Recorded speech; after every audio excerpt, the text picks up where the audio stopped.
Auzubillahiminash-shaytanir-rajeem. Bismillahir-rahmanir-rahim. I'm your science teacher again here for the chapter Sound and Hearing, and today we are going ahead towards the second part of this chapter, that is the properties of sound waves.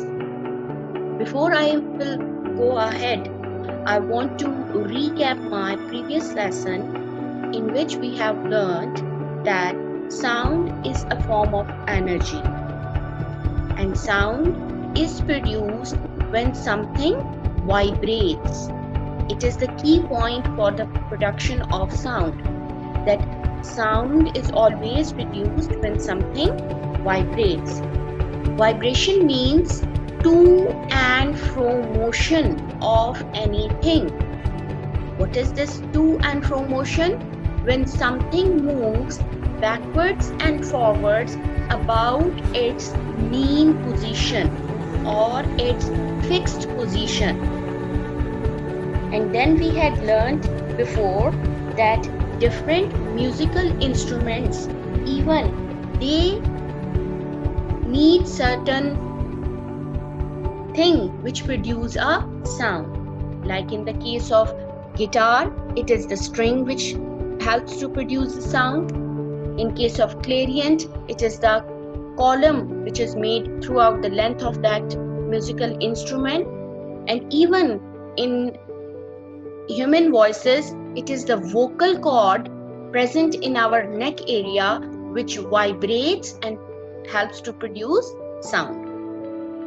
Then we had learnt about an example of production of sound in case of drum, that when a drum skin vibrates, it produces its waves in the air, and these waves start moving to the next molecule in the air, and that is how we are able to hear the sound. And the last but not the least, we had learnt about the bell jar experiment, which shows that sound is produced in every medium, solids, liquids and gases, but it cannot be produced when there is a vacuum. Okay, so let's start with the next topic now.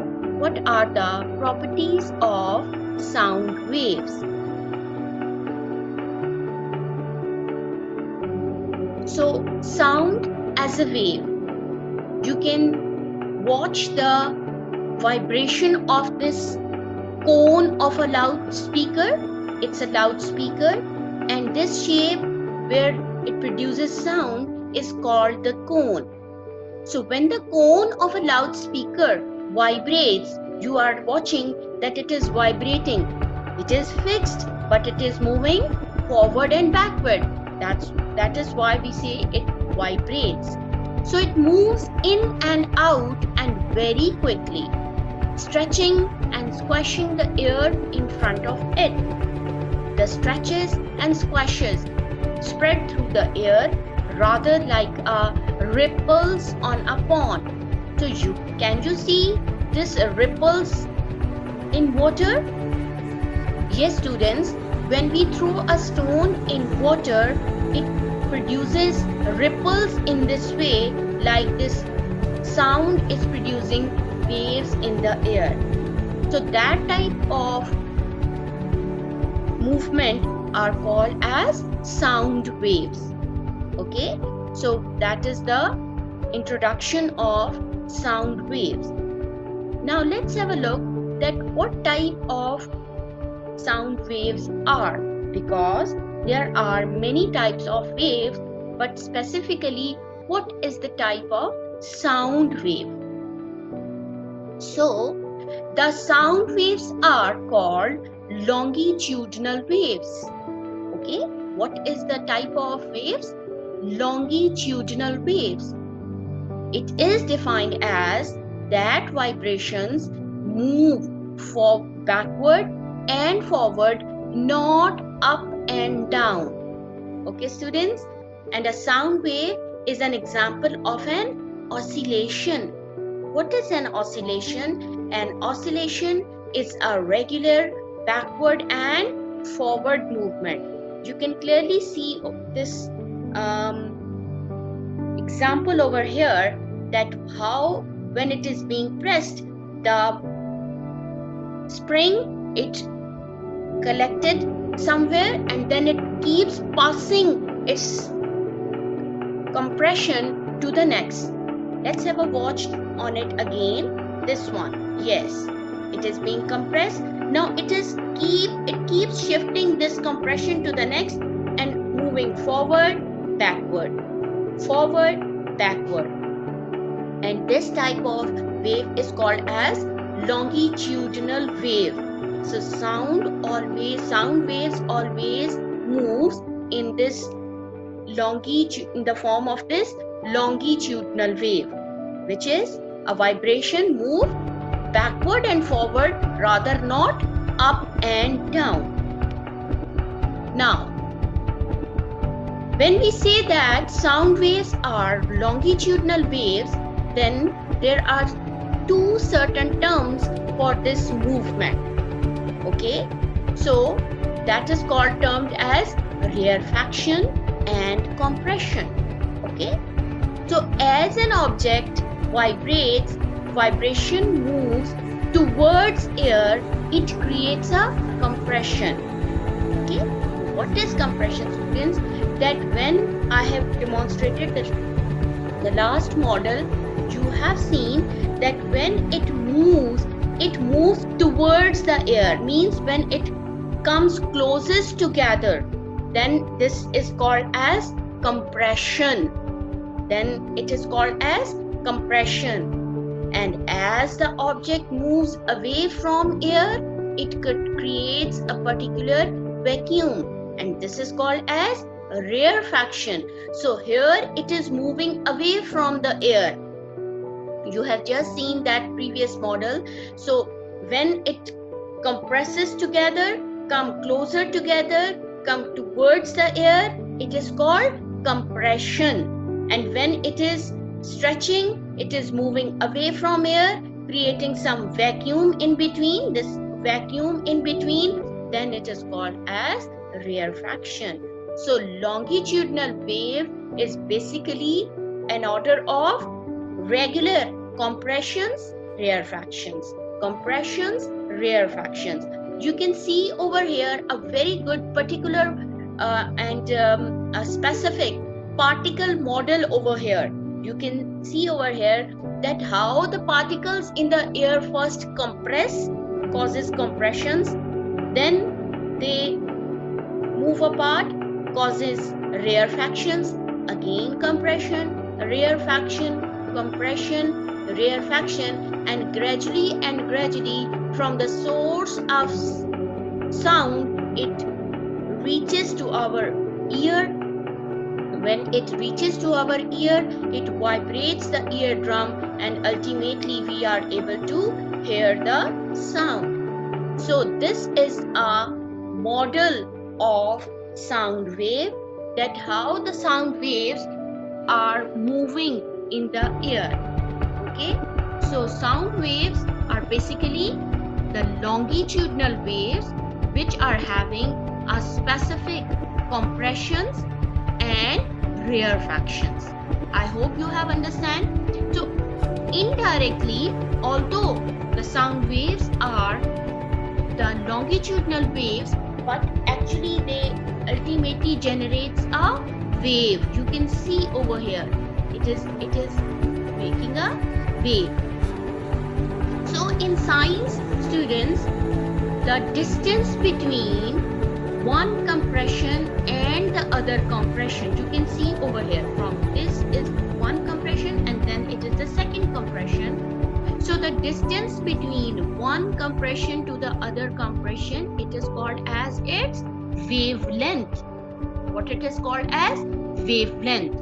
Okay, and then similarly the distance between this rarefaction and this rarefaction will be called another wavelength. So this is a scientific term. When we always study about waves, this is a specific term which we need to know about it, and this is called as wavelength. What is wavelength? it is the distance between one compression to another compression, or from one rarefaction to the other rarefaction. Okay, so let's have this kinetic model of sound waves now. You can see how this vibration can be felt in the air in the form of molecules, and indirectly how these waves are being made in the air and we are able to hear the sound. I hope students that now you are clear about the properties of sound waves. These are sound waves are longitudinal waves which moves with the compressions, rarefactions, and ultimately helps to generate the wave, sound wave. Okay, students? Okay, let's move to our next topic. Our next topic is now speed of sound. Okay, sound waves take time to travel. Okay, it takes certain time to travel. In fact, sound waves take about 3 seconds to travel 1 kilometer. Means it takes 3 seconds to travel 1 kilometer for the sound to move. Okay, so light travels the same distance in an instant. Okay, so this is why you see lightning before you hear it. It shows that light travels faster than sound. Okay, that's why whenever there is thunderstorm, first you see the flash of light, and after few seconds you are able to hear the sound of that lightning or thunderstorm. This is why. So in air the speed of sound is about 330 meters per second. Okay, what is the speed of sound in air? It is about 330 meters per second. This can vary, means this can be changed depending on the temperature. Yes, students, temperature is very important or key point for this speed of sound. I will explain you later. So sound travel at different speeds in different materials. We had already learned that sound travels fastest in solids because the particles are tightly packed, then in liquids, then in air. Similarly, the speed of sound is different in different materials. So in general, it travels faster in liquids than in gases, and it travels fastest of all in solids. So let's have a look on this different data about speed of sound. So here you can see, students, that speed of sound in different media at 20 degrees Celsius means the temperature is kept constant over here. Okay, but in different media the speed of sound is different. Let's have a look over here, students, that air at 20 degrees Celsius has a speed of about 343 meter per second. Okay, helium, it is having 1005 meter per second, water 1482, seawater has 1522, wood, means through wood, oak tree, like let's have an example, it becomes 3850, in glass it is 4540, in steel it is 5200, means steel is the hardest, so you can see the speed of sound is also more. Okay, so the time it takes for the sounds to reach you does not depend on how loud or high the sound is, rather it depends upon the medium and the temperature. Yes, so the speed of sound depends only on the medium through which the sound is traveling. Okay, so this is an example over here that how at the same temperature, although how in different mediums the speed of sound varies. I hope, students, you have well understand till now. Coming to our last topic now, that is about reflection of sound. I hope this is not a new phenomena for you all. So you can see that sometimes a sound is produced, but it hit back a surface and comes back to our ear. This reflection means coming back of sound is called as echo. Yes, you are right. It is called as echo. So echo, when a reflecting surface is so far away from the source that the sound is reflected back at a distant repetition of the direct sound, the reflected sound is called echo.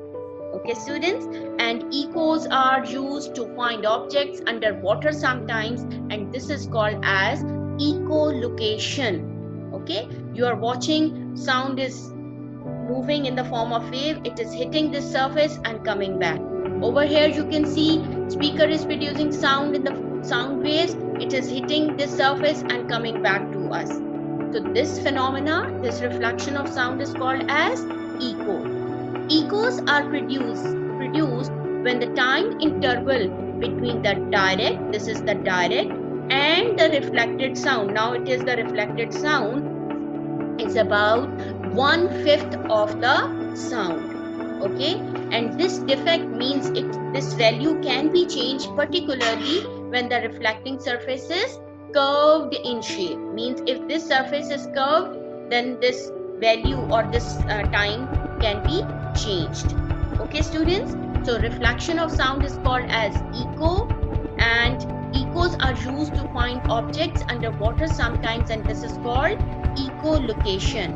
So this is an example of echo, that sound has produced and it hits a hard surface like wall, it can be a mountain hill, it can be the furniture in a room, it can be any material in the room.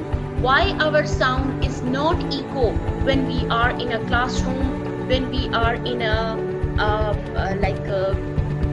building? Because the things which are present in it, the furniture which is present in the room, it is not allowing the things to reflect back.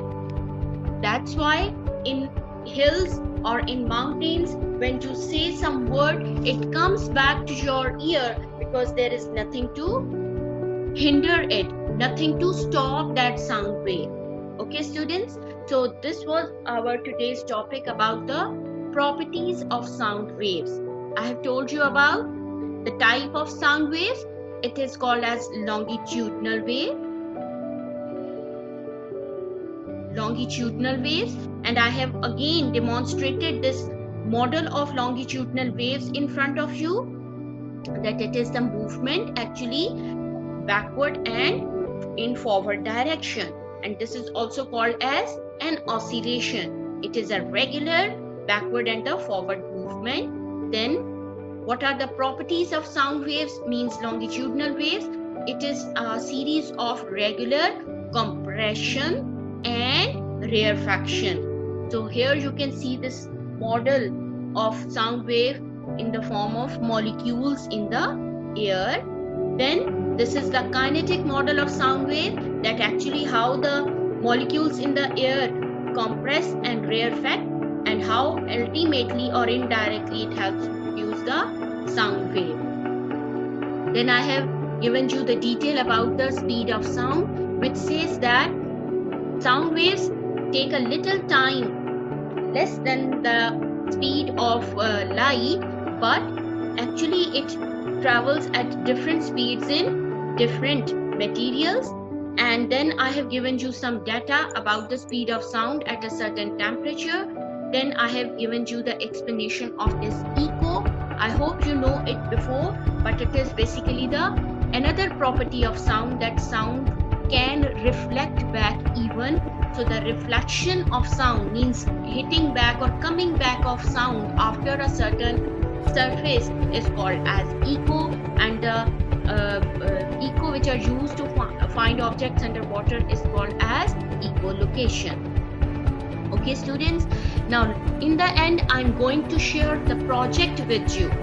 Okay, you have to collect some pictures of echolocation and paste them on a chart, okay, or a chart paper, and then you have to explain it as well. I'm giving you a simple example over here that this echolocation is very helpful for finding objects in not only in water, like submarines or the ships which are traveling in water. They have a special apparatus under the or at the bottom of the ships and submarines. When there is fog, they cannot see that what is next in the sea or in the water. They ring that or they press that apparatus. It produces the sound. If it hits back, it comes back to their ear, then it tells them that there is some hill in front of them, so they change the direction in the water. Bats are using this phenomenon. You know, bats are blind, okay? They have to travel in the dark caves. So by the phenomena or with the help of this echolocation, they are able to find their way. So this was our today's topic, and this is our today's project. I hope you have well understand about this project as well. If you find any confusion or if you have any confusion about this project especially, you can talk to me personally. But you have to not only collect the pictures of echolocation, paste them, give their briefing, but you have to explain the briefing as well and send me your feedback as soon as possible. Stay blessed, students. God bless us all. Let's all of us pray that in this holy month of Ramadan, Allah give or showers its more and more blessing to all the humanity in the world, and we all of us get rid of this pandemic condition as soon as possible. Do more recitation in this month. Do good deeds. Even a single deed, you know, that it gives us double, triple reward in the month of this holy Ramadan. So I hope that everything is clear to you all. So if you have any confusion regarding today's lesson or this project, you can contact me personally. Thank you and Allah Hafiz.